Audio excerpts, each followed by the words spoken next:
Hello and welcome to my Masterworks presentation called Flying in Tune, Bridging the Gap Between Humans and Computers. Before I get started, I would like to ask you to take out your phones and put them in airplane mode. Besides the fact that there are actually airplanes involved in this presentation, I actually need to make sure that there are no other Wi-Fi or Bluetooth signals. Thank you. For my Masterworks project, I spent the year exploring and learning about tangible user interfaces, and using some of what I have learned to create my own unique way of interacting with digital media. Tangible user interfaces are ways of interacting with digital media or digital information by manipulating or grasping physical objects. We use them every day whether we know it or not.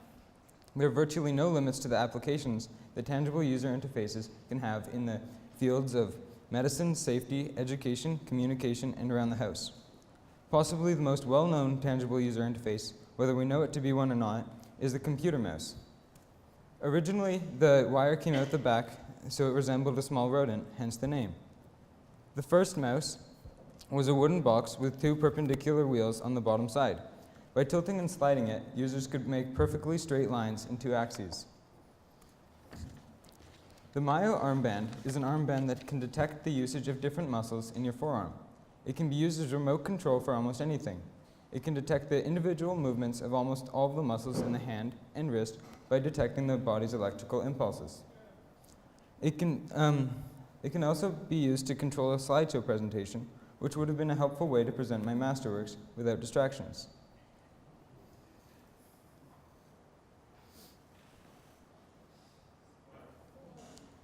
There are now touchable holograms that send out ultrasonic impulses to simulate the feeling of touch.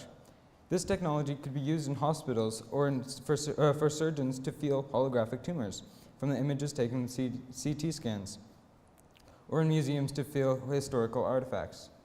The MIT Media Lab has been developing some of the most innovative tangible user interfaces. This 3D board allows for a person to manipulate objects without actually touching them. By tracking their hands with the Xbox Kinect camera, it creates an almost 3D model of their hands. Software translates the output from the Xbox Kinect to manipulate an array of movable pegs which reflect the motion of the person's hands. This is an example of reflecting data.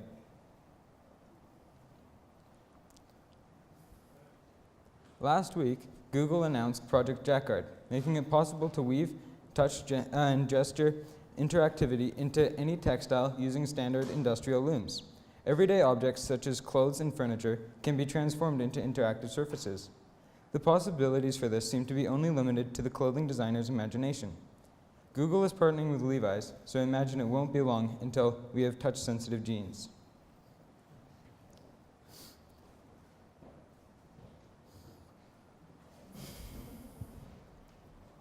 The creator of this monitor, which was trying to shrink the gap between humans and computers to the point where you can actually reach into the computer and interact with the digital information.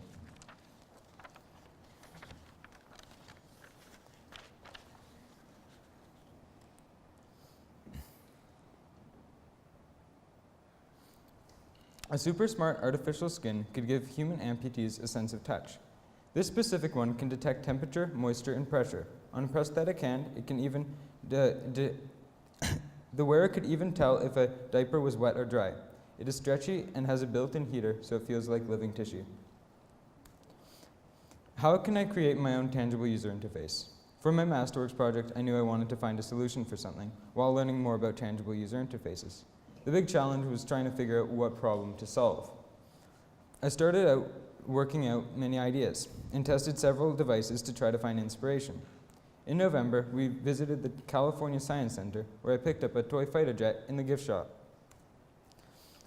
Remembering a comment that my advisor Reed had made on positional tracking chips, I got inspired.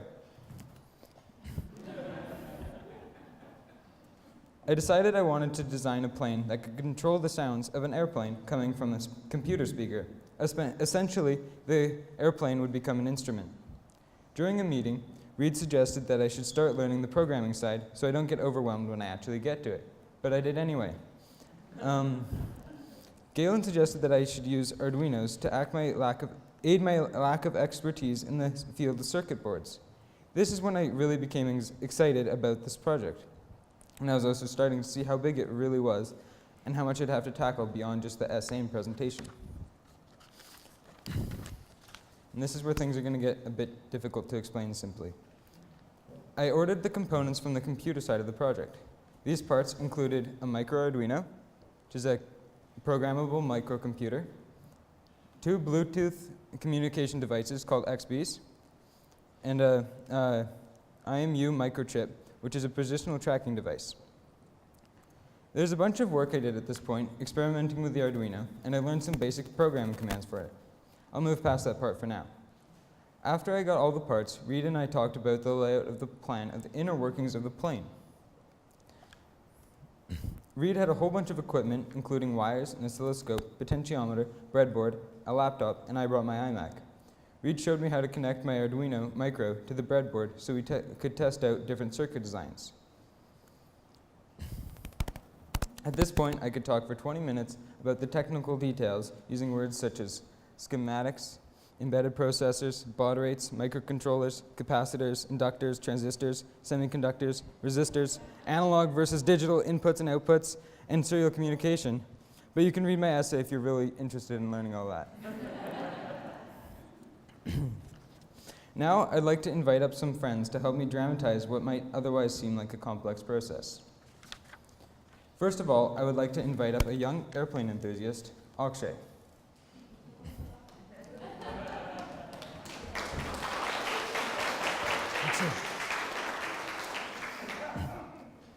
Next, I would like to invite up my friend called IMU. I would also like to invite up Arduino and XP1 and XP2. And of course, someone we all know, Mr. Computer, with his speaker.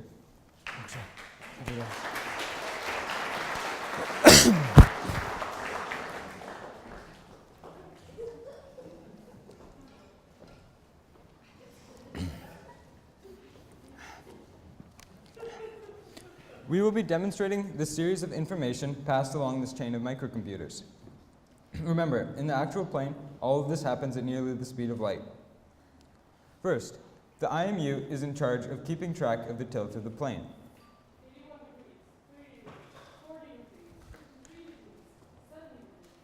Next, the Arduino records what IMU is telling him, and the Arduino is capable of learning a lot and is also very good at sharing what he learns. As he is recording, he passes what IMU is telling him to XP1. XP1 doesn't hold the information for very long. She uses her powerful blue teeth to pass the information to XP2. XP2 then carefully puts the information into the computer. Sometimes a file is dropped, and that causes mistakes into the audio file. Once it's in the computer, the information goes through a program called MaxMSP, which I will talk about more later. Max contains a looped audio file that responds to the information that is just received. That audio file can be heard through the attached speaker. Excellent. Let's give them a round of applause.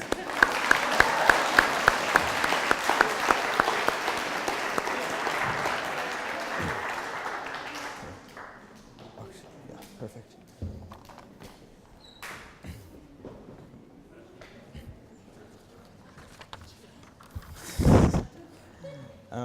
Besides learning about the hardware design, I also had to learn the programming to give the instructions to the Arduino. I learned the basics of C++ for programming the Arduino and tested out some of its functions.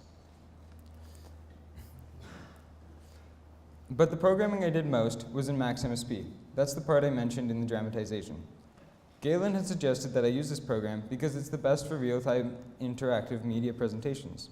MaxMSP is a computer software program that can allow you to alter, organize, and make sounds and control music and video. It's very visual and is programmed by creating what are called objects to complete different functions. A project that many of you may be familiar with that uses very similar technology as my project is the Love Has No Labels video. To make this work, they used IMUs to track people's movements, and they used MaxMSP to control the 3D modeling software with the IMU's input. Galen spent a long time with me during the Christmas break helping me to learn MaxMSP. Since then, I've spent hours and hours and hours and hours troubleshooting my program and trying to make it work. It was painstaking, and I learned to be patient and try not to stress out about it mostly. In this video, you can see numbers flying by that represent the pitch, the roll, and the yaw of the plane. The big circle in the middle shows the roll of the plane. If you were to generate the actual lines of code that my program created, there are over 100 pages of code, but that isn't all the versions I've attempted. In the last part of my project, I had to build the plane. Before I was born, my dad built a model Cessna out of balsa wood and had always dreamt of building a model airplane with one of his kids. 14 years later, his dream came true because he enthusiastically convinced me to build one. I went to the hobby shop and got a balsa wood model airplane kit of a Focke-Wulf 190 because that was the sound I was using for my program. When I got home, I started by laying out all the pieces on the instructions. I built the entire wooden section up right until before the step of putting the tissue paper paneling on. At this point, I started putting in my electronics. This was a nice challenge because I had to figure out how to make them fit in the right positions while not breaking anything, or at least trying not to.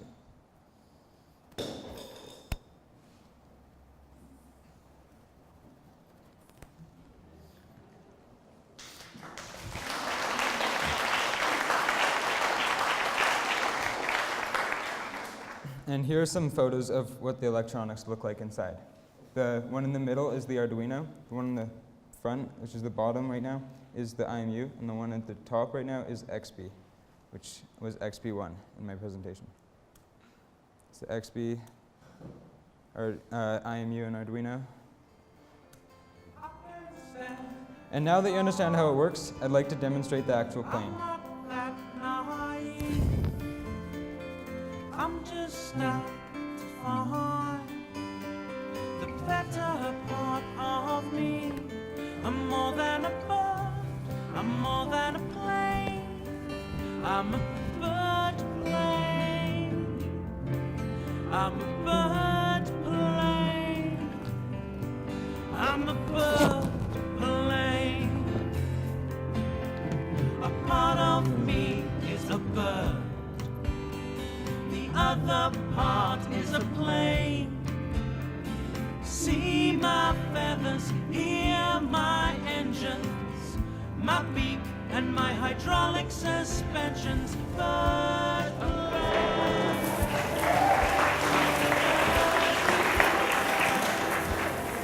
So to start the plane, you have to press this button. Actually, you can turn it on first. And turn the battery on. Hold up.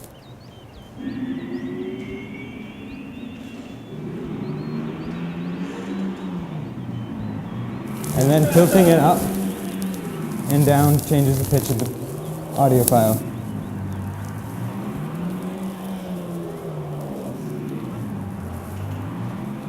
And then when you increase the acceleration,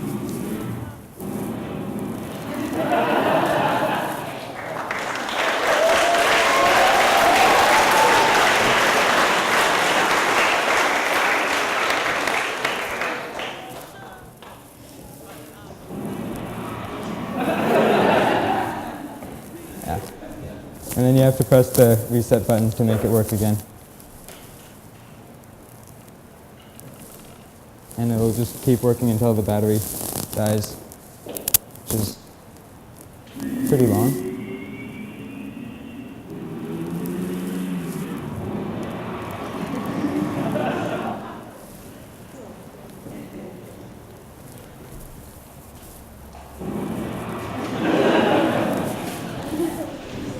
I believe that technology is subject to only 4 limitations: imagination, resources, time, and money. Imagination is basically limitless. So the only real restriction comes down to what people are willing to attempt. We have a huge supply of resources on the planet, but some technologies require hard to acquire materials. Everyone has only a limited amount of time on this planet, so in order to create a technology, they have to use what time they have to at least share their ideas. Ideas last through time, but technologies only comes when ideas get put in action. I found this project really interesting and have learned so much, including the fact that this topic is endless. I could have studied it for years without getting close to knowing it all. I'd like to thank my internal advisor, Christian, for keeping me on track and offering me handy suggestions throughout. This project wouldn't have been remotely successful if it weren't for my two external advisors, Galen and Reed, who spent so much valuable time with me, and it was like having my own private university course. I would like to give a special thanks to my parents. My dad taught me a lot and helped me remember everything that Reed had taught me.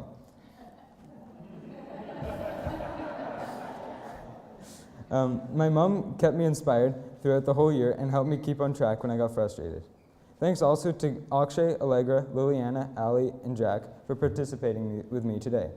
And finally, I'd like to thank you all for watching my presentation. I hope you're inspired. Done.